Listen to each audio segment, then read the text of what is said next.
niwahakikishie wadau wote wakiwepo na wakulima, na leo mwenyekiti upo na waheshimiwa wabunge ambao ndio wanasimamia sekta hii mpo, niwahakikishie serikali itaongeza nguvu katika kushughulikia yale mapungufu ili wananchi wetu wasipate kero yeyote kutokana na mfumo huu.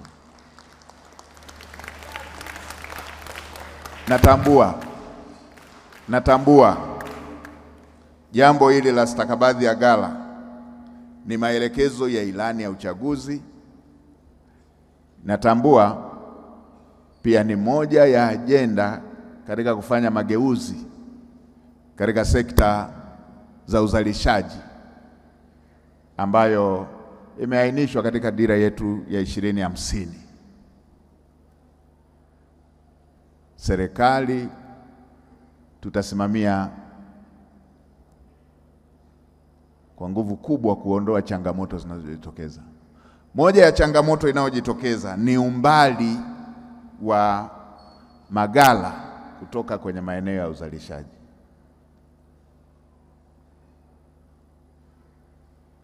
Kwamba wananchi, kuna wakati eneo linalozalisha kwa wingi bidhaa ambazo zinatakiwa ziuzwe kwa mfumo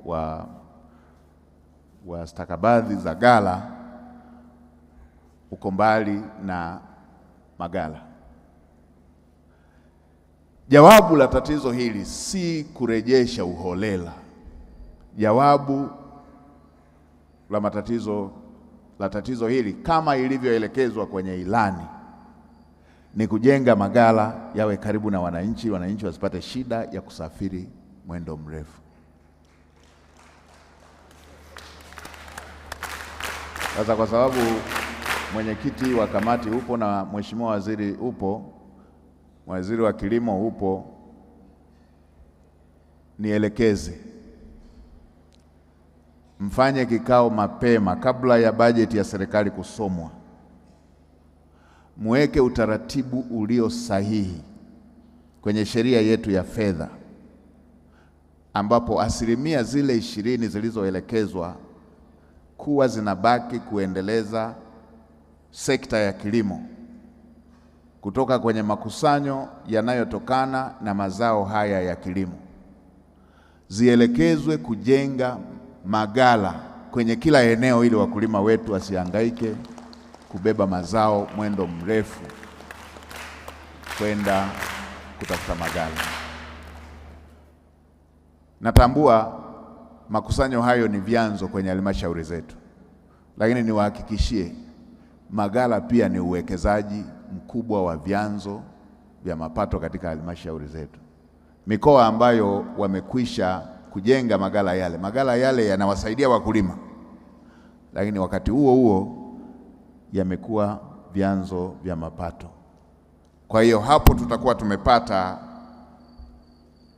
suluhisho katika tatizo lile ambalo limekuwa likijitokeza la wakulima wetu kupeleka mazao mwendo mrefu kwenda kutafuta maghala. Tatizo la pili limekuwa changamoto ya malipo kutokupatikana mapema, ama kwa lugha iliyonyoka, wakulima kukopwa mazao yao. Tumekubaliana ndani ya serikali, huku tukishirikisha na sekta binafsi zikiwemo taasisi za kifedha, yakiwemo mabenki, ikiwemo na benki ya ushirika, kutengeneza utaratibu ambao kutakuwepo na malipo ya awali ili yawaondoe wananchi wetu kwenye shida ya kukosa fedha, na hasa pale ambapo tunatambua wote kwamba wakulima wetu akiba yao huwa ni hayo mazao yanayotokana na kilimo. Zipo na changamoto zingine kama nilivyosema. Serikali tutaendelea kushughulikia changamoto moja baada ya nyingine, tuweze kuhakikisha kwamba mfumo huu unakuwa na tija na manufaa kwa wakulima ili kuweza kubadilisha maisha ya wakulima wetu.